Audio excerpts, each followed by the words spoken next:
Welcome to the Gibbs energy minimum. Alright, so now we're going to examine how chemical potential can be used to account for the equilibrium composition of a chemical reaction. So where the composition of our equilibrium mixture for a reaction. So note that before we've only been talking about mixtures of two substances that don't react together, like ethanol and water. But now we're allowing a reaction to happen. So the equilibrium composition now corresponds to the minimum of Gibbs energy as a function of our reaction coordinates. So as the reaction proceeds, the reaction continues until we get to our minimum in Gibbs energy, so the point at which the Gibbs energy is no longer changing. We now can link our equilibrium constant to the Gibbs energy of reaction. And so that's what we're going to derive here.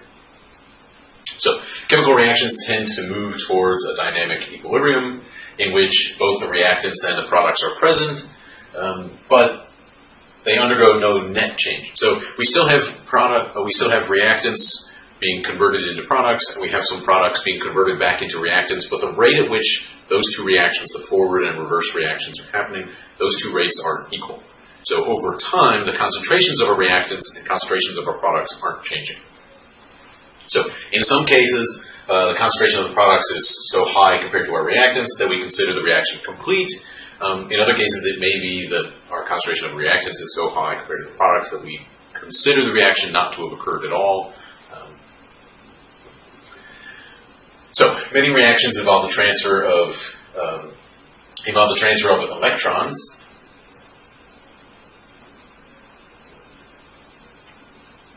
And these sorts of reactions can be studied using an electrochemical cell. And the latter portion of the chapter then deals with thermodynamics in an electrochemistry sort of sense. So the equilibrium composition of a reaction mixture is, again, at the Gibbs energy minimum. And so we're going to approach our discussion in two different steps. First, we're going to consider a simple equilibrium, and then we're going to generalize it to other equilibria that are more complex. So let's consider a simple equilibrium. This box should be a double-headed arrow. So we have some substance A being converted into some other substance B. And so if we have some infinitesimally small amount, so d xi here, of our A being converted into B, then that means that the change in the amount of A, so the infinitesimally small change in our number of moles of A, so D and A here, is equal to minus d xi. Because we're making B, we're destroying A, so our amount of A, the change in the amount of A has to be negative d xi.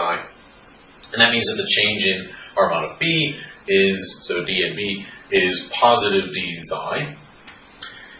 So note here that xi is this extent of reaction.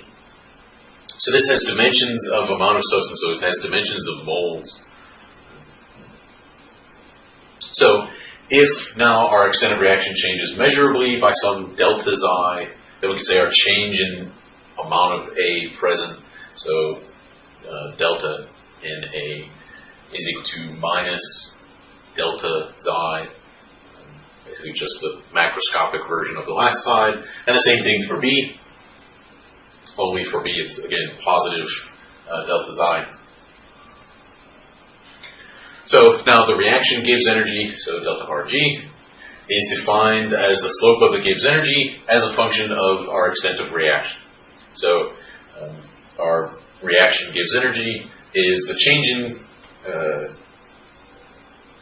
or the slope of our Gibbs energy with respect to our extent of reaction xi. Right? So the dg, or del g, del xi.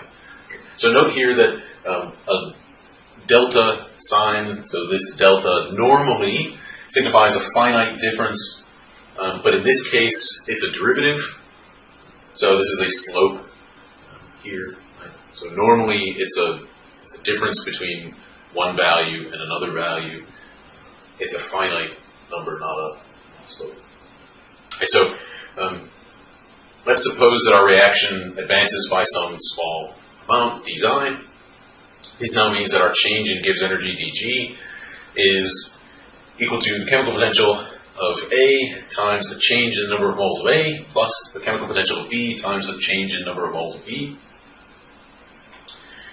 And now we know that chemical potential of A doesn't change, but we know that dNA is equal to minus del xi, or d xi, rather. And we know that dNB is equal to positive d xi, so now we know that dg equals this line. And now we have d xi, we can factor out a d xi, so we have d xi times the quantity chemical potential of B minus chemical potential of A. Right? So know that this is the difference between the chemical potential of B and the chemical potential of A. So now we have, if we divide that last slide by d xi, now we have our slope is equal to the difference between our two chemical potentials. Right, so the change in chemical potential, basically. And so now our replace this slope with the Gibbs energy of reaction is now equal to our change in chemical potential. So now our Gibbs energy of reaction can be interpreted as the difference between our chemical potentials, so the mu B minus mu A. So these are the partial molar Gibbs energies, remember. The chemical potentials are the partial molar Gibbs energies of our reactants and our products at the composition of the reaction mixture, and that's important, right? So it's not when they're pure, it's at the composition of whatever the mixture we're at is. So the chemical potentials vary with composition, and that means that our Gibbs energy of reaction varies with composition. So, if we have a case like this, so here we have the Gibbs energy as a function of the extent of reaction, so xi. So note that the reaction is spontaneous in the negative g direction, so we'll move down until we hit the negative, or the minimum here.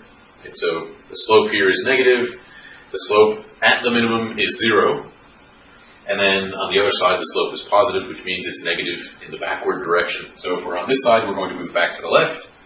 If we're on this side, we're going to move to the right. So we're going to move down that curve, down to the minimum from whichever side we're at. So that means that the A goes to B reaction is spontaneous if the chemical potential of A is greater than the chemical potential of B, because we can get to a lower chemical potential by changing our A into B. The reverse reaction, so the B goes to A reaction, is spontaneous when the chemical potential of A is less than the chemical potential of B, because then we can lower the Gibbs energy by converting our B back into A. So, at equilibrium, neither reaction is spontaneous, which means that our difference has to be 0, which means the chemical potential of A has to be equal to the chemical potential of B, and so our change, our Gibbs reaction energy is 0, and this means that if we can find our composition at which this is true, that the chemical potential of A is equal to the chemical potential of B, that means we can identify the equilibrium composition. So we can figure out what where our equilibrium position will lie if we know what our chemical potentials how our chemical potentials will change with composition. So note that now, finally, our chemical potential is filling the role that the name suggests, right? So now it represents the potential for a chemical change, the potential for a chemical reaction to occur, and now our equilibrium occurs when these potentials are bound. So if the chemical potential is the same, we expect nothing to happen. And so finally now we have our chemical potentials acting as the name sort of would imply they ought to. So now we can express spontaneity in terms of the Gibbs energy of reaction. So if the Gibbs energy of reaction is less than 0, so negative, then that means the forward reaction is spontaneous because we're going to be moving down that slope. If the Gibbs energy of reaction is greater than 0, so it's positive, that means the reverse reaction is spontaneous because the reverse reaction has a negative slope to it, so we're still going to be moving down. If the Gibbs energy reaction is equal to 0, then neither reaction is spontaneous. They'll both occur, but they'll both occur at exactly the same rate, and thus, over time, the composition of our mixture isn't changing. So we are at equilibrium. So let's talk a little bit about exergonic and endergonic reactions. So an exergonic reaction is from the Greek word for work producing, has a negative Gibbs energy reaction. That means that an exergonic reaction can be used to drive another process because it's work producing. That's because it's spontaneous. If it's spontaneous, then it will happen and we can get some work out of it. On the other hand, an endergonic reaction, from the Greek word for work consuming, has a Gibbs energy reaction that is greater than 0. In order to get that reaction to happen, we have to push it. We have to drive it in some way, so we have to do work to get that to go. So our endergonic reaction only occurs if it's driven by some other process. So some other process that is spontaneous. So this process is non-spontaneous. We have to drive it by doing some work. That was the Gibbs energy minimum.